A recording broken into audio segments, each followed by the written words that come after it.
नमस्कार मंडळी. तर गवार म्हटलं की बरेच जण नाक मुरडतात. बऱ्याच व्यक्तींना गवारची भाजी आवडत नाही.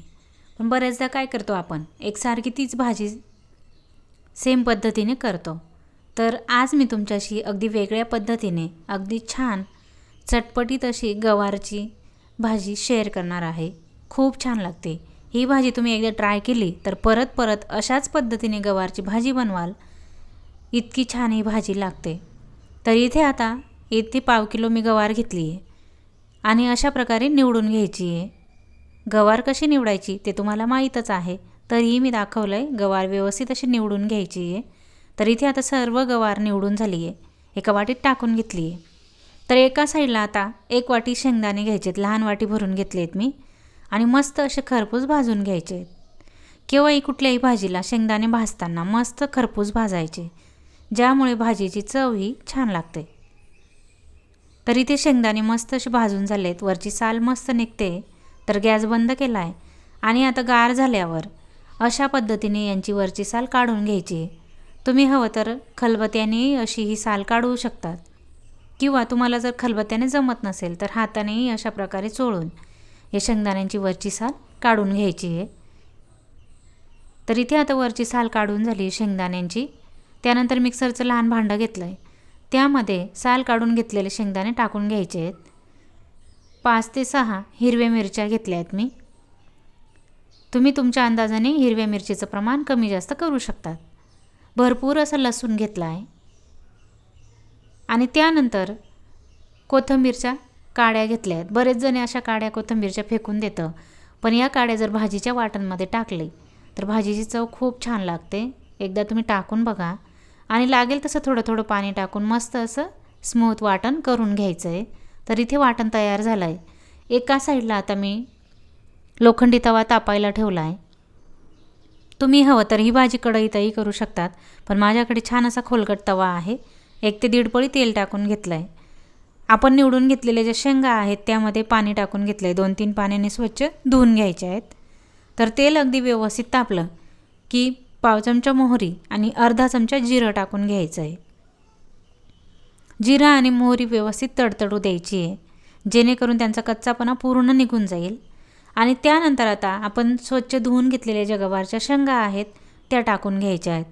या भाजीमध्ये आपल्याला कुठल्याही मसाल्यांचा वापर नाही करायचा, कारण आपण यामध्ये हिरव्या मिरचीचं वाटण वापरणार आहोत.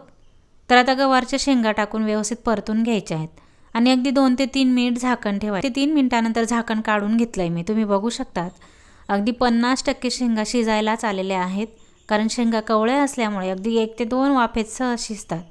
आणि सुरुवातीला आपल्याला फक्त 1 ते 2 मिनिटं शिजवून घ्यायचे आहेत. आणि त्यानंतर आता यामध्ये आपण तयार करून घेतलेलं जे वाटण होतं, शेंगदाणे, हिरवी मिरची, कोथिंबीर, लसूणचं, ते टाकून घ्यायचं आहे. व्यवस्थित मिक्स करून घ्यायचं आहे. तर इथे आता वाटण टाकून व्यवस्थित मिक्स करून घेतलं आहे. मिक्सरच्या भांड्यातही थोडंसं पाणी टाकून ते पाणीही यामध्ये टाकून घ्यायचं आहे. अजून आपल्याला भाजी शिजवायला वेळ आहे, कारण शेंगा अजून पूर्णपणे आपण शिजवलेल्या नाहीत. व्यवस्थित मिक्स करून झाल्यावर चवीनुसार मीठ टाकून घ्यायचं आहे. मीठ आपल्या अंदाजाने टाकायचं आहे. तर मीठ टाकून घेतलं आहे. परत व्यवस्थित मिक्स करून घ्यायचं आहे.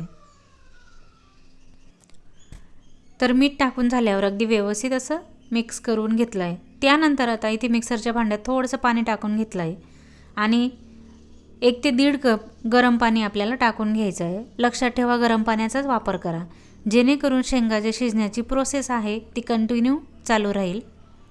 तर पाणी टाकून झाल्यावर व्यवस्थित मिक्स करून घेतलं आहे. तुम्हाला जर ही भाजी पातळ हवी असेल तर तुम्ही थोडं पाणी एक्स्ट्रा टाकू शकतात, पण मला इथे थोडीशी घट्टसरच भाजी बनवायची आहे. तर 2 ते 3 मिनिट झाकण ठेवलं आहे. झाकण 2 ते 3 मिनिटानंतर काढून घेतलं आहे. व्यवस्थित मिक्स करून घ्यायची. तर या स्टेजला आता गवारच्या शेंगा मस्त अशा शिजत आलेल्या आहेत.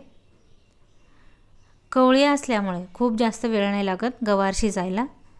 तर अगदी व्यवस्थित अशी भाजी मिक्स करून जमा करून घेतली आहे मी एका ठिकाणी आणि परत अगदी 1 ते अर्धा मिनिट झाकण ठेवायचं आहे, जेणेकरून रस्सा अगदी व्यवस्थित असा आटेल. तर व्यवस्थित मिक्स करून घेतलं आहे. जर भांडं जाडबुडाचं नसेल तर तुम्ही मध्ये मध्ये 1 ते 1.5 मिनिटानंतर झाकण काढून मिक्स करू शकतात. रस्सा पूर्णपणे आटलेला आहे आणि गवारही मस्त अशी शिजलेली आहे, तुम्ही बघू शकतात. तर व्यवस्थित मिक्स करून झाल्यावर भरपूर अशी कोथिंबीर बारीक कापून टाकून घ्यायची आहे. कोथिंबीरमुळे या भाजीला खूप छान अशी चव येते. असेल तर टाका, नसेल तरी काही हरकत नाही. तर कोथिंबीर आता बारीक कापून घेतली मी आणि व्यवस्थित टाकून झाल्यावर मिक्स करून घेतलं आहे. तर बघा इथे अगदी छान झणझणीत चटपटीत अशी गवारच्या शेंगांची अगदी वेगळ्या पद्धतीने भाजी तयार झाली आहे. ही भाजी तुम्ही वरण भातासोबतही तोंडी लावायला खाऊ शकतात किंवा चपातीसोबत भाकरीसोबतही खाऊ शकतात. खूप छान लागते. तर एकदा नक्की ट्राय करा आणि कशी झाली ते मला कमेंटमध्ये कळवायला विसरू नका. चला तर मग भेटू अशाच एका नवीन रेसिपीसह.